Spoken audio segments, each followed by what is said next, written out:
Well, good morning. Welcome to Elevenses. Sorry, I'm a few minutes late. And as it always happens, something goes wrong. The browser decided that it was the perfect time to do an update just as I was switching to it to start the show. Anyway, here we are.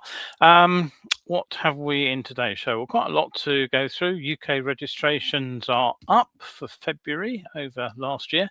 An insurer aims to provide a boost by insuring more specialist policies. Thames Valley and Hampshire Police have added careless and inconsiderate driving to their fatal 4 to make a fatal 5 offences. Colin Appleyard Motorcycles in Keighley has been ram raided and had £80,000 worth of motorcycles stolen. A warehouse of suspected stolen motorbikes was raided in Rotherham. Peter Padgett sadly has died. He's one of the founders of Padgett's Motorcycles. An interesting story. I've been a bit short on amusing stories recently, but this one I think will make you laugh. A black sheep statue has been banned from a Beverley roundabout. UK and world news in brief. We'll look at that before we move on to motorcycle racing. And Kayla Yaakov scored an impressive third at the Daytona 200. Josh Herrin, he won, but he was involved in a pit lane collision with a cameraman. Damon's executives have resigned. Doesn't look good for that particular sinking ship. Peugeot are moving back into French ownership. Norton Atlas has been spied testing in India. That's about it for bike news. There isn't much today, I'll be honest. And we'll look at an in-depth item where I will ask if cars and motorcycles were invented today, would we ever be allowed to use them? And I suggest the answer to that is probably not. So that's what we have in store for you today. Right, okay, so let's move on with the first part of the show. Where I tried to find something that has caught my eye over the last few days. So what have we got for you today? Well, the former London Assembly member and Deputy Chair of the London Assembly Transport Committee, Caroline Pidgeon. She is a Liberal Democrat peer, and she's the latest to express her alarm at the shocking figure that motorcyclists make up 1% of traffic, but 21% of fatalities, and that, quote, motorcyclists remain at greater risk of KSIs than many other road users. And she says it's a disparity that shows no sign of diminishing, nor, unfortunately, being addressed by government. Well, at least she is a Lib Dem, so she hasn't had a chance to be in government. Anyway, but my question is, where have I heard this message before? Well, yes, if you were with me 2 weeks ago, it was here on Elevenses when I reported how the Shadow Transport Minister Greg Smith claimed that motorcyclists were facing a crisis on UK roads, and he also trotted out the motorcyclists account for just 1% of all motor vehicle traffic, yet riders make up 21% of road deaths. And just like Greg Smith talked about crash detection systems, Caroline Pidgeon says that since 2018, all new cars have been hooked up to the eCall program, which is a nationwide crash detection system. Yet, quote, despite motorcyclists being far more vulnerable in crashes, there is no equivalent system even being considered. This is a missed opportunity in strategy.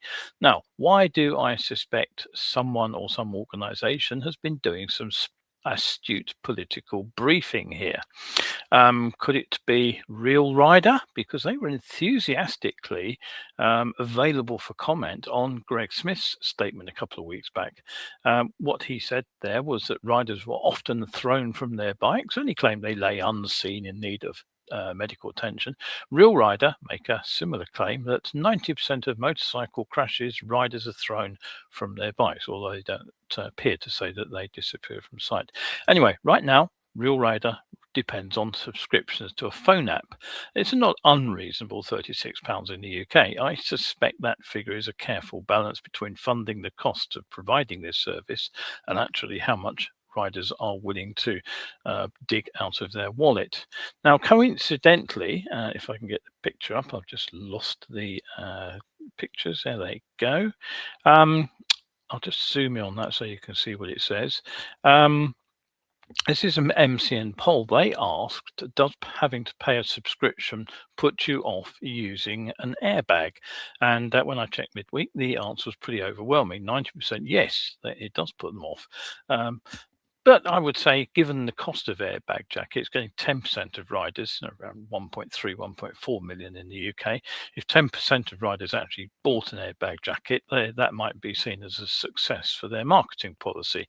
But, how much might a real rider be able to charge manufacturers if they were able to get their system a compulsory fitment to new bikes? Because those costs obviously would be passed on to riders, but they just be under the radar, as it were, because it would be in the cost of the bike. Now, here's another story where numbers mean different things to different people. And again, I'm just going to zoom in on that and give you a slightly clearer view. You may be able to read that, hopefully, but basically this is another story about a council reporting their success in filling in potholes. I again ran a story about this a couple of weeks ago. This is West Berkshire Council's report on road maintenance. And what they say is, in 2025 alone, we repaired 2,498 potholes. That's their statement. Now, before we give them a pat on the back, let's do some sums. There are roughly 220 working days in a year. So that's a little over 11 potholes a day spread across the entire council area. Or we can do the sums a slightly different way. The council covers quite a big area, 272 square miles. So they fixed 9.2 potholes per square mile last year. Or another way, they maintain roughly 800 miles of roads. So another measure of their performance is to work out how many potholes were fixed per mile of road in 2025. And the answer is 3.1 potholes, or roughly one every 500 meters. And at the same time, they resurfaced, they say, 63 kilometers of road. Now, I find it interesting they use the metric figure, since we still use miles around here, and that works out at about 39 miles, so roughly 5% of their entire road network. So far from being significant progress, as this Lib Democrat council claims, I'd say that's a pretty woeful performance. Right, okay, that's what caught my eye. Let's give you a heads up on the weather forecast for the next few days. Well, some of the tabloids online are still promising walls of snow and cities to be battered with feet of snow.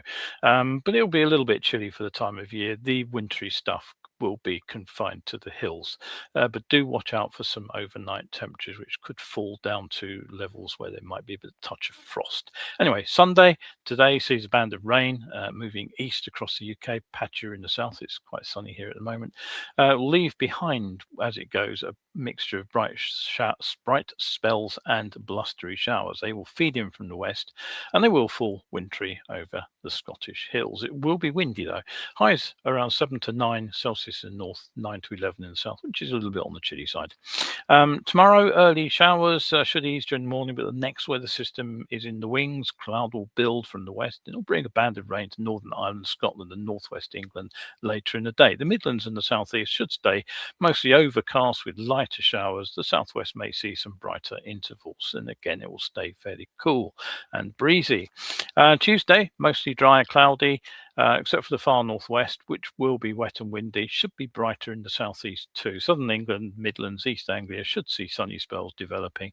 Northern England should turn brighter later. Temperatures up a couple of degrees. Now, Wednesday doesn't look too bad a day.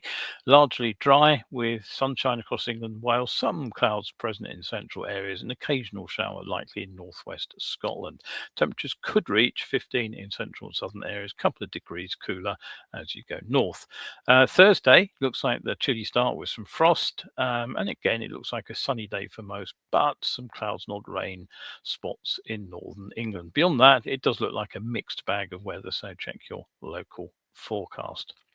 Now, moving on with some news about motorcycles then.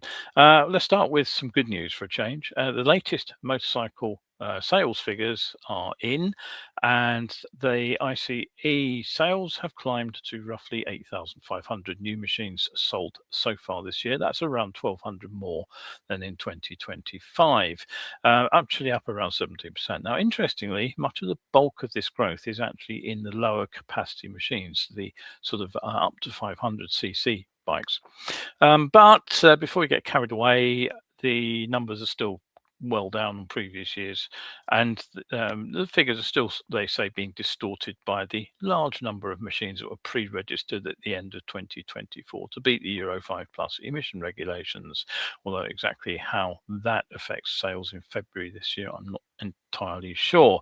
MCIA's Tony Campbell, he always comes up with some interesting spin on any story, so he talked about the ongoing war in the Middle East and said, quote, "With fuel prices already rising, this often signals a growth opportunity for our sector as people look to make savings." I suppose that's one way to look at the situation out there. Right, now, if you've been following Elevenses for a while, you've probably noticed that the number of providers offering motorcycle insurance has been shrinking. There have been some well-publicised failures in the last few years, and this has left riders hunting for cover after their policies were cancelled. Now, to reverse this trend, a Manchester-based broker, Principal Insurance, have just announced that they aim to expand their coverage for motorcycle cover in the UK. And they partnered with an underwriter, Wacom UK, and they will be providing the underwriting capacity, basically the funds to cover payouts if they need it, which will allow Principal to introduce cover, they say, for more riders. And they say they will be able to provide specialist policies for classic, modern, vintage machines, sports bikes and scooters, and policies for custom bikes and trikes are expected to follow. Be interested to see if they offer cover for motorcycle instructors. That is a tough one, always, to find insurance. Partnership aims also, they say, to introduce a simplified multi-bike quotation process. The company was founded in 2011 by a former Carroll Nash director, Dave Bocock, and they currently administer around £30 million worth of policies each year, and they serve roughly 50,000 customers. And motorcycles do represent the largest part of their business, which is slightly odd because I haven't heard of them. Anyway, moving on, something that you will have heard of is the joint roads policing team from Thames Valley and Hampshire and the Isle of Wight Constabulary, and they've added careless or inconsiderate driving to their list of the fatal 4 offences they consider to be the major causes of fatal road collisions. So, along with speeding, impairment through drink or drugs, distraction, and not wearing a seatbelt, they say examples of careless or inconsiderate driving would include following too closely, undertaking, overtaking too quickly or recklessly, or misusing lanes. And the force says that it intends to address the issues firstly through education, but then enforcement, including penalty points and fines where appropriate. So watch out for Thames Valley and Hampshire and the Isle of Wight Police. Keeping an eye on you. Right, okay, so here is a picture, give you a zoom in view. I think you can probably work out what you're seeing here. This is CCTV footage of some bikes being loaded into the back of a van late at night. It was Wednesday night, and it was 9 off-road bikes worth around £80,000, they say, and they were taken in this instant in Keighley. Police said a Nissan Duke car rammed the entrance to Colin Appleyard's motorcycle slightly after midnight, and 7 thieves wearing hoodies were caught on CCTV loading the bikes into the back of the trucks. Obviously a very organised raid, and police are asking for anybody with any information to get in touch. Meanwhile, not too far away, a warehouse, they say, of suspected stolen motorbikes and vehicle parts was unearthed during a police raid in Rotherham. They recovered motorcycles, quad bikes, a scooter, and various vehicle components, all believed to be stolen. Interestingly, along with some specialist rock climbing equipment, £2,000 worth of it. Two men aged 30 and 36 have been arrested on the suspicion of handling stolen goods and theft of a motor vehicle. They've been released on bail while inquiries continue, and the police there are asking anybody who's lost that climbing equipment to come forward so they can be reunited. Now, one sad piece of news. The co-founder of one of Britain's longest established dealerships and most successful race teams, Peter Padgett, has passed away at the age of 94. And Peter co-founded the Beverley-based business with his brother Don in 1958. He used a £300 loan apparently from his grandfather, but he built it into one of the UK's best-known motorcycle dealerships. And they've been closely associated with a number of the Japanese brands over the year: Yamaha, Honda, Suzuki. He was a racer himself in the 60s, and he helped develop the Padgett's race team. They've gone on, of course, to be regular presence at the Isle of Man TT. They've helped launch and nurture the careers of some of Britain's best racing talent, which includes Mike Hayward and Bill Ivey, Phil Reed and Ron Haslam, and Rob McElnay and Carl Fogarty, and most recently, John McGuinness, Bruce Anstey, Ian Hutchinson, and Davey Todd. And he died, sadly, at home on the 9th of March. Now, you might have a chuckle about this one. I certainly did when I read this story. I just had to include this one in today's show. What are we looking at here? Let's give you a zoom in view. Well, you can see it's a roundabout, but what is that perched on top of it? Well, apparently it's a black sheep standing on 3 bags of wool. Now, apparently this is a plan by a housing developer to create this statue. This is obviously an AI mock-up on a roundabout in Beverley. It's supposed to reference the Bar Bar Black Sheep nursery rhyme. The councillors in that Yorkshire town have actually rejected the proposal, citing concerns that the installation could compromise road safety on the roundabout. The interesting thing is that I think it's a slightly odd decision, seeing as roundabouts are regular locations for statues. Ashford in Kent, that's one I know fairly well. That features metal sculptures of a cattle drover and a small herd of cows. Apparently there's a 3-metre high chicken on a Dorking roundabout.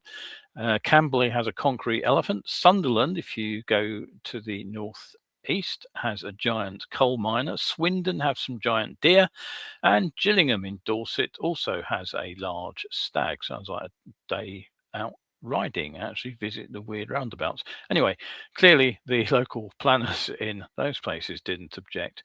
But what's more questionable is actually the choice of a sheep to stand on top of the roundabout.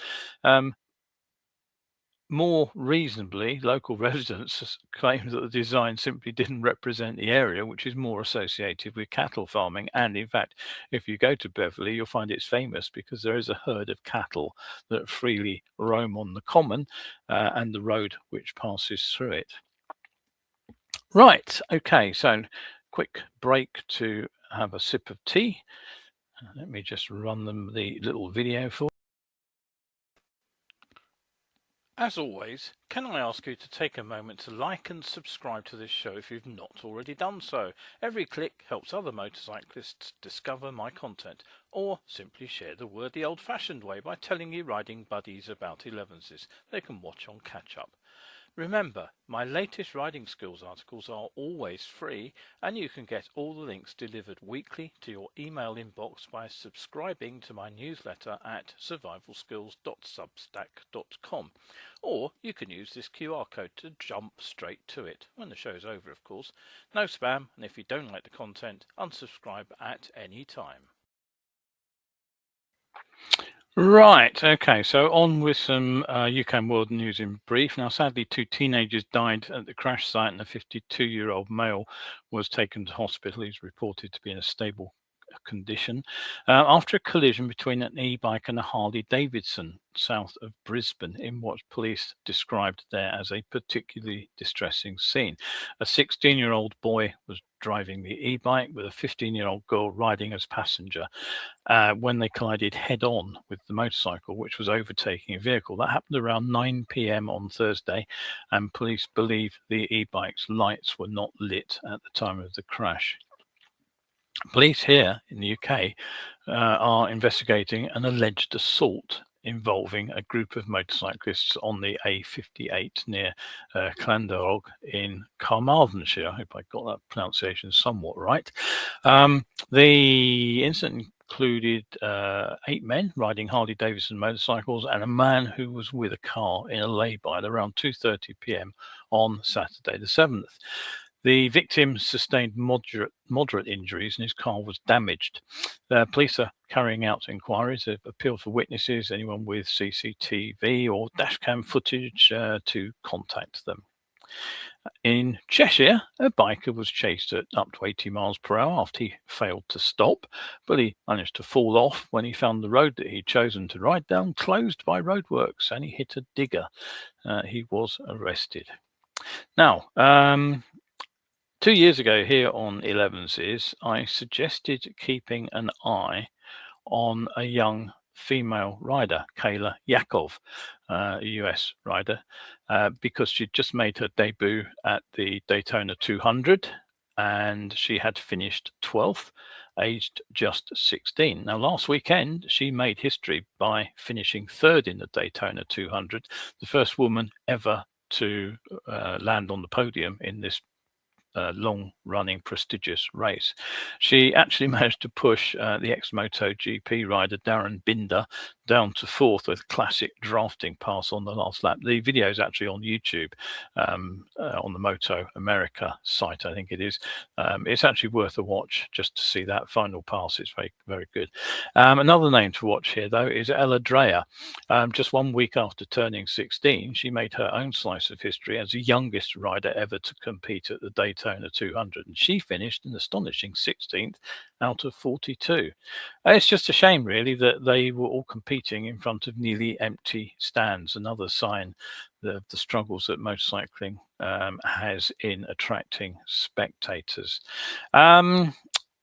Right, okay. I have another story actually from that particular race. Josh Herrin, he survived a pit lane collision with a camera operator, but he still managed to win the 84th edition of this famous Florida race. He pulled into the pits to refuel for a routine tyre swap, but as he started to move away again, the cameraman who was filming another bike in the pit box just ahead of his strolled backwards, obviously focused through the camera lens, and walked actually into the pit lane itself, which forced Herrin to brake hard. He still hit the cameraman, but it was a relatively gentle impact. Anyway, he was able to recover from that, and he went on to win his 5th Daytona 200, which makes him the first ever rider to win 4 consecutive events, and it ties him with Scott Russell and Miguel Duhamel for the most victories ever at the event. Now, another momentous win was in the 2026 FIM Super Enduro World Championship, where electric motorcycle manufacturer Stark won the manufacturer's title. It's the first time an electric brand has done that, and that was after a prior ban on Stark competing was lifted. Now, they actually went right through the championship with their Varg EX electric enduro bike. They're up against the factory-supported petrol-powered machines from manufacturers like KTM, Husqvarna and Honda, and they got their manufacturer's win with their results at the final round of the 2026 season. Eddie Carlson, he finished 4th overall in the rider standings with his teammate Toby Martin 1 place behind him. So that was a pretty impressive performance by Stark, I would say.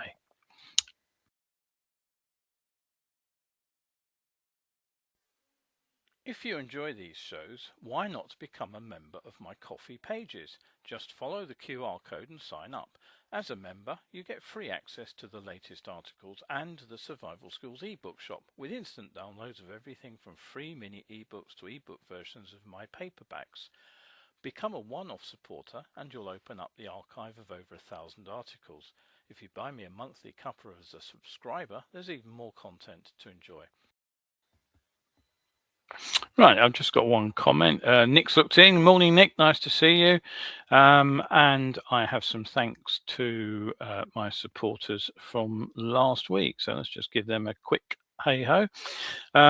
We have Simon. He downloaded a copy of Survival Skills, the DIY riding course in a book. Well, it's not this, the ebook version of the paperback. Claire, Living Martial Arts, Johan, John, Mad Cockney, Lady and Duke, and Anonymous. They all supported what I'm doing here.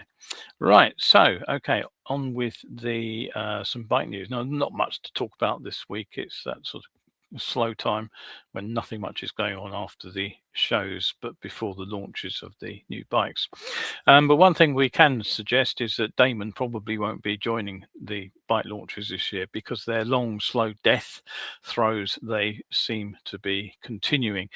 Reports have surfaced that a series of senior management have resigned. Press release on the 27th of February confirms that the board of directors, including the CEO Dominic Kwong and the CFO Dino Mariucci, have resigned. Mariucci was only appointed as their finance officer on the 9th of February, so he didn't last long on the job. And the board member Karen Sodi also resigned. So the company's been promising high-performance electric motorcycles for quite a few years now. They claimed that we'd have 200-mile-per-hour top speed, 200-mile range, and 200 horsepower. And they've constantly reported the bike is nearing production. Well, they haven't delivered any production machines yet, and around 3,000 customers have placed deposits. They are still waiting for their bikes. Now, a manufacturer that has been delivering is Peugeot Motorcycles, but interestingly, they are set to move back into French ownership. Now, why is that? You're probably thinking they are French. Well, in 2015, the Indian motorcycle manufacturer Mahindra actually took a controlling 51% stake in the company, and then they sold out to Mutares. That's a German investment fund 8 years later. But now Mutares says an irrevocable offer has been made by the company's management, and control will pass back to Peugeot, and it will become French owned once again. Right, okay, quick spy shot. I think I've made it clear that I rather suspect that these perfectly framed spy shots are probably set up. Anyway, this particular spy shot is the upcoming Norton Atlas, which we've been talking about enthusiastically for a while now. It's been seen, it's out here on an Indian road, apparently. Suggests it's close to production. It looks like the finished item. The bike here has the 19-inch front wheel, 17-inch rear, which suggests it's the standard Atlas variant rather than the Road Focus GT version, which is expected to come with 17-inch wheels at both ends. Both bikes have certainly been seen out in India, and I do notice this machine also features some engine crash protection. I think that's new, but don't quote me on it. Right, okay, and finally on to the in-depth item, which I've closed out the show with. Now, before I get into today's little thought piece, flashback to last week. You may remember I finished with an item on the sort of guardian angel approach to riding, which I illustrated with a story which had just appeared in the press about a biker who defended his pass in court, claiming that his overtake was tight, but he didn't think it was that dangerous. Well, this particular still photo, which is, whoops, that's not the right button, that's the right button, which was taken from the CCTV footage in the coach that he was passing towards the Mercedes, which was coming the other way, tells a slightly different story.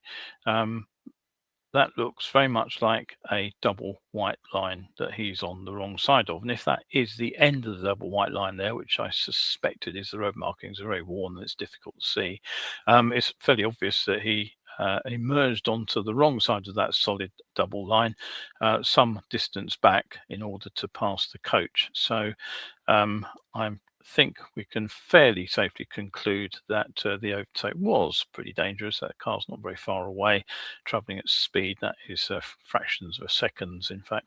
And I can't say I'm surprised that he got banned for that. Right, okay. But it's actually quite a good illustration of today's final point. Some personal musings on why, if cars and motorcycles were invented today, we'd probably never be allowed to use them. Now, if the first car appeared tomorrow instead of back in 1886, and if the first motorcycle appeared tomorrow instead of actually a year earlier in 1885, would governments really hand the keys of either to a 70-year-old after a 40-odd minute test? And the answer to that is probably not.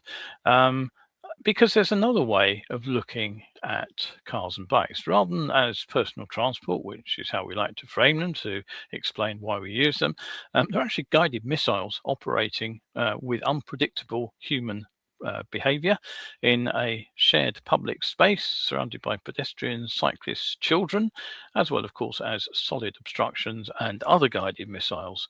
And in every other area of society, we kind of regulate that quite hard. You know, if you want to sort of propel a forklift around a warehouse, you need some certification to deal with that. If you want to work at height, again, you need a safety certification, you need supervision, and you need safety checks. And if you're going to handle industrial equipment generally, you need competency assessments. Yet what we allow people to do is drive at 70 miles an hour on the motorway with minimal behavioural assessment. We essentially check that they can steer, they can stop, and maybe reverse around the corner or dodge some cones if you're on two wheels. Now, historically, that may have made sense. Early motoring law developed when roads were quiet and vehicles were pretty slow. You know, when the UK driving test was introduced back in 1935, it was mainly designed to check mechanical control of the vehicle, and nothing much has changed. But that isn't what causes crashes. Crashes rarely happen because somebody can't steer. They happen because of things like attentional failure, poor risk perception, impatience and emotional reactions, or just plain old overconfidence. You know, in other words, riding and driving is at least as much of a psychological task as it is a mechanical one. And that raises an interesting question. If we designed the system today from scratch, our license training might look very different indeed. You might see something, in fact, more like aviation training, which is a graduated system, although aviation doesn't actually use that exact term. So here in the UK and Europe, the structure is progressive, more or less. I think I've got this pretty much right. The privileges expand as the pilot gains each level of training and certification. So a typical progression would be from the sort of student pilot, the training stage, where you can only fly under instructor supervision, and you know, you will fly solo, but locally, and it will still be within strict limits set by the instructor. It's a bit like getting somebody on their CBT on the bike. After you've walked them around the bike, eventually they do have to ride off on their own. The light aircraft pilot license is the most basic full license, but again, privileges are pretty limited. Daytime flying only small aircraft up to 2 tons, only 3 passengers max, no commercial use, of course, and no flying in poor weather. You operate under what's called visual flight rules. Private pilot license takes you up a notch. You can fly larger aircraft, you can carry more passengers, you can make international flights, still though non-commercial. And then you add further ratings bit by bit, which expand your capability. So night rating allows flying after dark. Instrument rating allows you to fly in cloud and poor weather. You can get a multi-engine rating to move beyond the single engine plane. And then, of course, beyond that lay the commercial licenses. Each step requires additional training. You take additional examinations and you perform minimum flight hours to achieve those. So why don't we have graduated licenses for cars as well as motorcycles? Well, basically history. Motoring laws, they developed in the early 1900s. Roads were quiet, and what cars and motorcycles there were relatively slow. So the UK driving test, it was designed to check mechanical performance, not human behavior and decision making. So, if cars were invented today, motorcycles followed the same logic, licenses would probably be tiered, but it wouldn't be based on power as the motorcycle tiered licenses. It could be something like this. Level 1, supervised riding on low speed roads. Yeah, it's pretty much what you do on CBT, actually. Level 2 takes you onto urban environments. That's actually pretty much what the bike test does. Level 3, high-speed roads. Well, there is a module of the enhanced rider scheme, which will take you onto motorways. Level 4, nighttime driving. And then finally, level 5, you get an unrestricted public space operator license. But you wouldn't just pass sort of the maneuvering tests. You'd be assessed on your hazard anticipation, your judgment, but also things like emotional regulation and decision making under pressure. This is why motorcycle rider training in particular is slowly drifting away from the sort of chalk and talk instruction kind of style towards coaching, where you're actually teaching people not just the vehicle operation itself, but how to manage themselves as they operate that vehicle. And that's a completely different skill set. It's actually been the basis of my survival skills training for 3 decades. The name survival skills wasn't actually chosen by accident. And looking at some of the rapid training videos, which have been appearing on MCN just recently, it appears that company has begun to adopt a similar mindset. But here's my final thought for today. If cars and motorcycles were actually invented today, you would never, ever get a personal pilot license to operate them, and they would never even build the infrastructure on which to operate them. It's not just the vehicle operators which are high risk, it's the entire system. Anyway, tell me what you think about that. I've mused on that topic. Time to wrap up, but before I go, just a quick reminder, you can get my Crash Scene Corner ebook. It's an in-depth look at the most common open road crash of all, the first attempt to deconstruct the cascade of minor errors, which often leads to the most serious crashes in corners. So the book explains the errors first, explains what the rider can then do to avoid making them, but it also offers help on how to spot those errors as we make them, and crucially, how to correct them before we run out of road. It's the second book in a short series. Crash Scene Junction tackles the Smidsey crash. Crash Scene Overtake is in the final stages of being proofread at this moment, and hopefully will be out in the next few days. Now, no book can guarantee we can't crash, but hopefully if we reframe the way we think about riding, then we can actually improve things. So I'm just going to put some links up to those books. They're short, they're inexpensive, and the whole idea is that will encourage people to read them and hopefully keep themselves out of trouble in future. That's it today. Thanks to everybody who's looked in once again, live or on catch up. You've been watching Elevenses. I'm Kevin Williams from Survival Skills Rider Training, and make a date to join me for the next show for another roundup of news, views, and biking tips. And if you are out there on your bike today, and it's lovely and sunny here at the moment in London, do make sure you stay shiny side up, and then I'll see you for the next show.